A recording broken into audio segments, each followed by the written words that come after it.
So yun mga idol, it's me again, Arsenal of PH, and welcome back to our vlogs. At yun nga, medyo natagalan tayo na walang upload. Gawa nga ng busy tayo mga idol. At saka kakaumpisa pa lang din naman ng training natin. So kahapon nga mga idol ay nag-training tayo ng Binalonan, Pangasinan. So yun, sa mga young bird natin mga idol, dalawa na lang yung nilalaban natin kasi hindi na natin tinuloy yung iba. Tapos may mga nawala din tayo na young bird sa may Rosario, La Union. So 6 agad yung nawala sa atin doon mga idol. Pero okay lang yan kasi may mga ilalaban pa naman tayo na young birds and old birds. So yung natira na old bird natin ay 4. So wala naman nawala doon. Tapos yung sa young bird natin ay 2 na lang.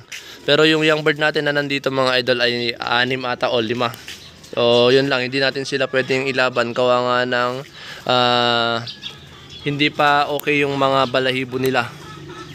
Naglulugon pa lang kumbaga. Yan, hiwa-hiwalay din magronda yung mga ibon natin mga idol. So yung iba nandun, yung 3.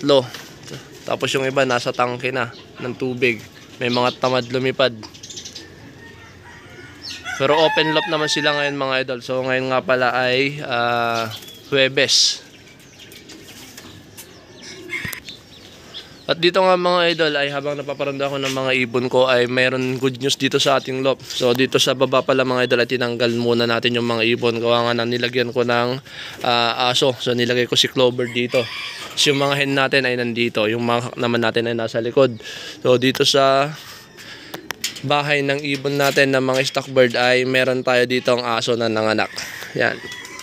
Si Clover, isang Belgian Malinois. So shoutout sa mga mahilig sa aso mga idol. So as of now ay mayroon ata siyang 7 na anak. Hindi ko pa nabilang. 7 or 8. So baka may kasunod pa. Yan, so ganito yung itsura ng mga Belgian Malinois mga idol pagka bagong panganak pa lang.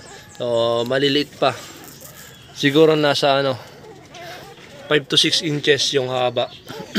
Pero malaki na yan compared sa mga normal na aso, yung mga standard size na aso.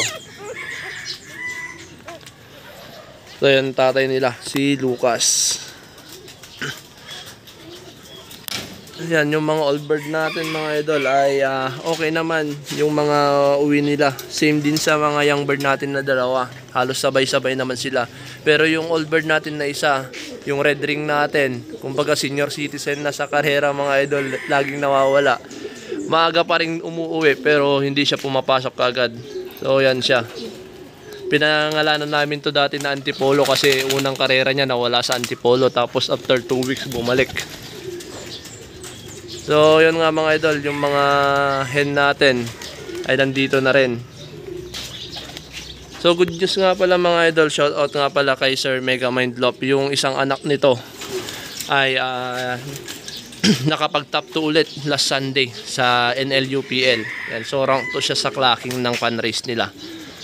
No, napakabilis din ng ibon. Same din nung kapatid niya kasi yung kapatid nung nag-top 2 na yun mga idol ay nag-2nd overall champion din sa fan race sa NLRPA nung last na fan race, pagod food race.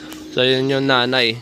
Bali kapatid nila yun, yung old bird na yun, yung white light natin na red ring. So yun mga idol, dito muna yung update natin. So update ko kayo pagka may pauwian tayo. So ngayon kasi hindi tayo makakapag-clock. So ang magka-clock para sa loft natin ay ang ating loftman na si Bon. So yun, natry naman niya mag-clock kahapon. Yan, so 2 yung clinak namin kahapon. At okay naman yung pauwian mga idol. Medyo mabagal pa lang mag-clock yung kasama ko. Pero sa bagay masasanay naman yan. So yan mga idol, dito muna natin tatapusin yung video natin ngayong araw. Maraming salamat sa support at panonood. Happy flying and God bless mga idol.